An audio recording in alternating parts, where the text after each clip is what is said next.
Rhapsody Artajo, and I'm an artist.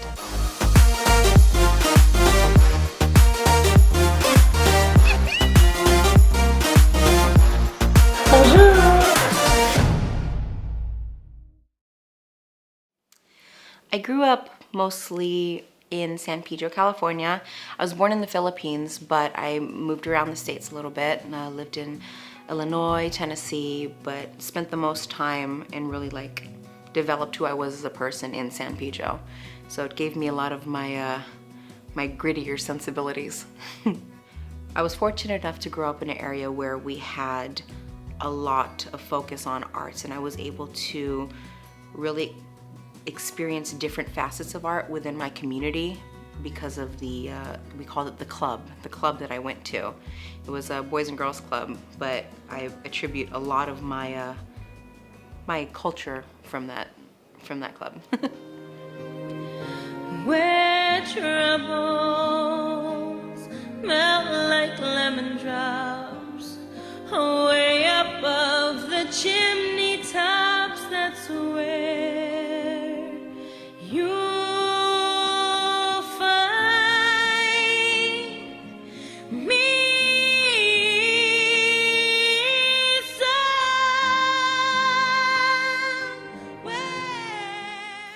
I've always been a singer. My mom says I used to sing somewhere out there around the house very loudly and throw my arms out into the air. But as far as training, I was always in vocal ensembles. I was always in choirs. In high school, I was in high school, I was the president of our vocal ensemble. So singing was always a giant part of my life, and it was something that I was very passionate about. And with the ensembles that we did mix in a bit of drama into it, so a lot of the performances weren't just standing stagnant. There was a lot of acting involved, and that's pretty much where my training came from, but a lot of it was self-taught. I just would always sing all the time. Okay, so I did this gentleman's makeup. Wasn't he lovely? I'm just playing, here he is. What's your name? Rufio. I mean, duh. I'm so damn excited. Dream come true. Cheers, Rufio. Bangarang. Bangarang. I've always loved makeup, but I think it's my mom's fault that I fell into it so hard. I remember her being at her vanity, and she'd have her big old pancake and wet her giant, gross, needed to be thrown out sponge in the water and just slathering it on her face. And I watched my mom go from pretty mom to this beautiful goddess. She used to be a eye model for Revlon, so my mom was she was a stunner. But I've just always loved makeup. I remember being in middle school in the 6th grade, and all the girls, we'd meet up in the bathroom, and I would do everyone's makeup. And then we'd go to class, after our skirts are pulled up, things tied and all that, and we'd come back after class and then wash all our makeup off and then go home. And I've always been everyone's makeup go-to, and I just continued on with that career-wise. So now being a professional makeup artist, it's something that I absolutely love, and I really love being able to do makeup for people who don't normally wear it. I've worked with numerous celebrity clients, but to me, the ones that make my heart the warmest are the ones who maybe have never seen themselves glammed up. Because I've literally had people, pull the mirror up and look at themselves and start tearing up, and they're just is that me? Is that me? And I'm yeah, you're beautiful. This is just extra slather that we smack on there, but you're beautiful. And I don't know, that's another thing that just makes me feel like I'm where I'm supposed to be and doing something right.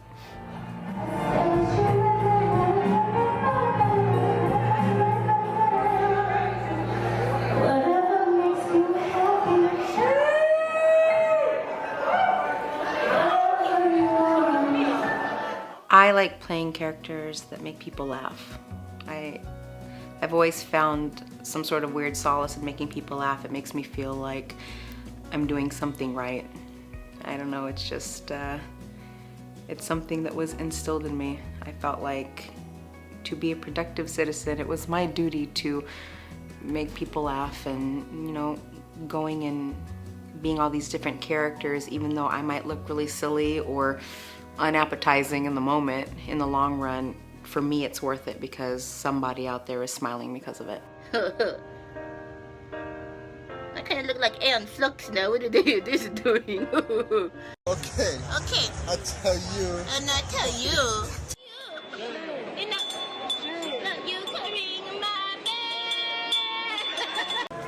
Come on, come on. Are we gonna do the good challenge, okay? Come on, come on. Oh my gosh, Miss Swan. Whew. Yeah, that's a love-hate relationship for a lot of people, but I've always seen her in the positive light. The reason why I started doing impersonations of her was because of my mother, actually. My mom was very, very sick. As she was losing her independence, we would find ourselves frequently together watching TV in the front room. She'd be sitting on the couch, and we would watch Mad TV together, and I very rarely saw my mom laugh that hard. I mean, she would be in tears. So I kind of trained myself to sound like the character. And monkey in the bush, monkey in the bush, monkey in the bush. Okay. And I would talk to my mom would just light up, and you know, for that little bit of time, she'd be in less pain. So it was really born from a place of love and just making my mom laugh. And it also made our dog angry, so it was like a win-win for me. So I don't know, I think I do it now to, in a lot of ways, keep her memory alive, because I know it made her so happy, and the people who do realize that I'm not trying to be, you know, disrespectful in doing the character, they know that it's a love for that character. Like, if you look at her, she is really, really smart. She always has the upper hand on people, so I don't know. She'll always have a special place in my heart. A couple of the standout performances that I remember, first when I was very young, we had in elementary school, we had a Disney showcase, and I was one of the soloists, and that always stuck out in my mind because it was such like a big moment for me. I was singing a Disney song in front of all these people, and then years later I actually got to perform at the Hyperion Theater at California Adventure in Disneyland, and being on stage, being a female version of the genie was like one of the coolest things, because the team at the time actually allowed me to have the backdrop to Friend Like Me. So growing up, I idolized Robin Williams. So for me, that was just a magical, magical moment. If I had to pass along one piece of advice, it honestly would be to remember that every single thing happens for a reason. You auditioned for a role, you didn't get it. Wasn't meant to be. You auditioned for another role, you really wanted it this time, you didn't get it. It's not meant to be. You auditioned for a role that you weren't that interested in, and you get it. And because of that role, it led you to a million other different things, and your career blossomed, and all these magical things started happening.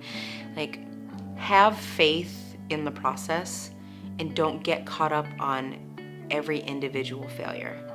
Think of your failures as speed bumps. You know, you hit something, but you keep on trucking. Don't let those little speed bumps stop you from, you know, gaining that full momentum and going where, you know, your destiny is gonna take you. You're gonna hit a lot of speed bumps. Lord knows I did. Speed bump after speed bump. Hell, I'm hitting them right now. But if there's something in you that is telling you to keep on driving, keep on trucking, you have to. It's a shame if, you know, one speed bump makes your tire flat. No, get out of the car, fix your tire, keep going. Keep going, because life is short, but there are so many possibilities. And don't get caught up in the I can'ts or the what ifs or maybe I shouldn't. No, go for everything, do everything. You know, live your life with no regrets. Just keep on trucking, keep on going forward. Stay relentlessly optimistic and just go for it. Go, go, go, go.